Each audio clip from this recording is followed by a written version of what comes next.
You finally got it, and it still doesn't feel like enough. You got the job, you hit the goal, you proved them wrong, and for a minute, it felt amazing. But then it faded, and now you're wondering why it still didn't feel enough. That's because success without meaning, it doesn't satisfy you. It just makes you look good to people who don't even know you. Have you ever hit a goal that you thought would change your life, and then a few days later, nothing felt different? You don't feel more secure, you don't feel more at peace. You finally got what you wanted, and something still feels off. That win, it didn't hit you like you thought it would. And you can't explain it.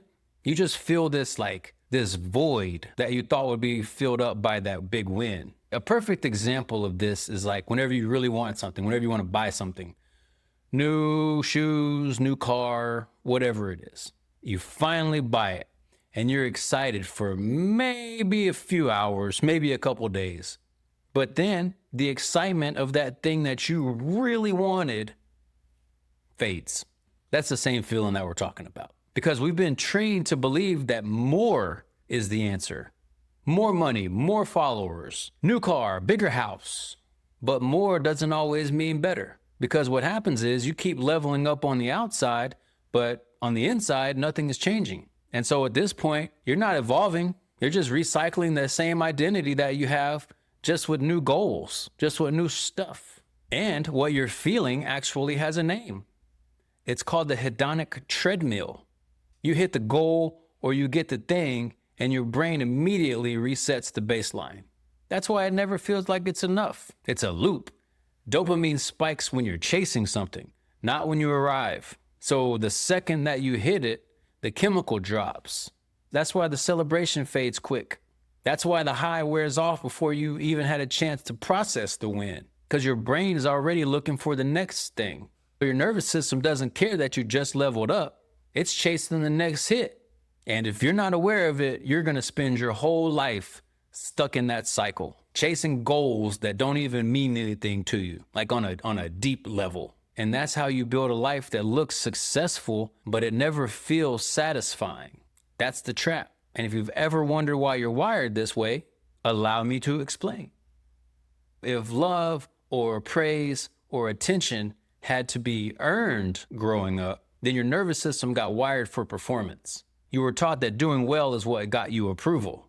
And so now as an adult, you feel like you always have to be producing. You measure your worth by how well you're doing. And when you're not winning, you feel off. You feel like something's wrong. That's why you can't slow down. That's why the pressure never lets up. That's why success never feels like success when you get there, because your body only feels normal when you're doing something or you're proving something. We already talked about why success feels empty, but that was talking about safety. This one is talking about meaning, because even when you finally get what you thought that you wanted, it might not give you the feeling that you thought you were going to get. You built the life, you did the work, but you still feel like something's missing. And you see this all the time. The alcoholic millionaires. They got the money, they got the status, but they're still numbing themselves. That's the life of success without significance. You can afford the liquor, but you can't drink away the void. You also see it in the anxious entrepreneur that can't turn off their mind. Or the people who are so poor, all they have is money. They were chasing success, chasing money, chasing validation, but what they really needed was significance. Because success feeds the ego, but significance feeds the soul. Success is what you get. Significance is what you give. Let me break it down even further. Okay, there's 4 types of people. The first group, we'll call those success chasers. They chase success. They're addicted to achievement, attention, and proving their worth. The next milestone, the next title, the next hit of validation.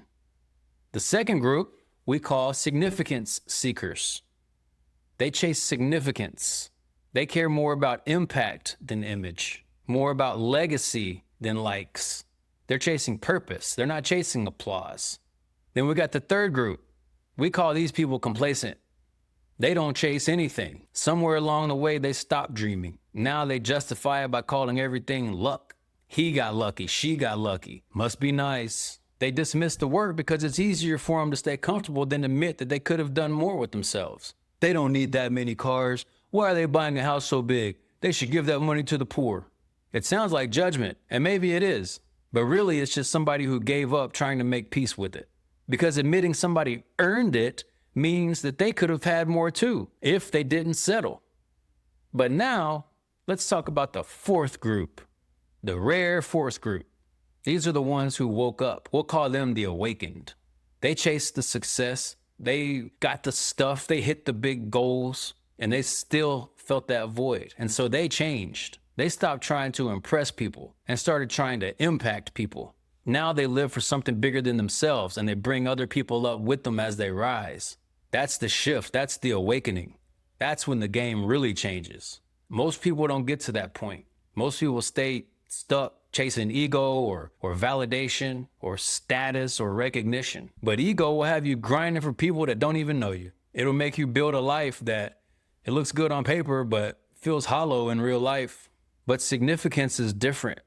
You're not chasing anything. You're not proving anything. You're building something that actually lines up with who you are.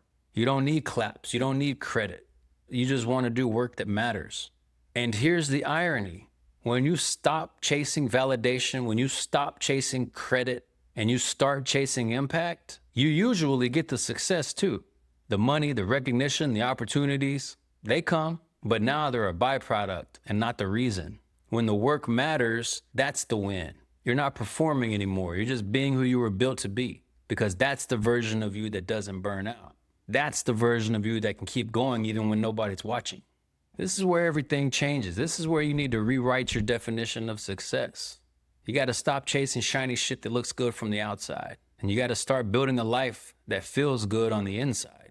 You got to stop setting goals to prove something and start setting goals that actually change you. You got to get focused on becoming the person that you actually want to be, making the impact that you actually want to make, instead of being somebody that was just built to impress strangers.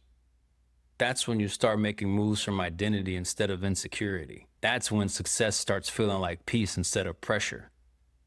Here's what it looks like when you finally shift from just chasing success to building something that actually matters. 1, you're not trying to impress anybody. You're locked in on a mission. You're not doing it for likes. You're doing it because it matters. Success is just a box that you check. Significance is a life you build. You can hit success and still feel lost. But when you're living with impact in mind, you always know what to do next. You're going to be clear. You're going to be focused. Anyone can chase success. That's easy. That's external. But few will ever pause long enough to ask, does this even fulfill me? Even fewer will ever have the courage to let go of ego and choose impact instead. Be the one who doesn't settle.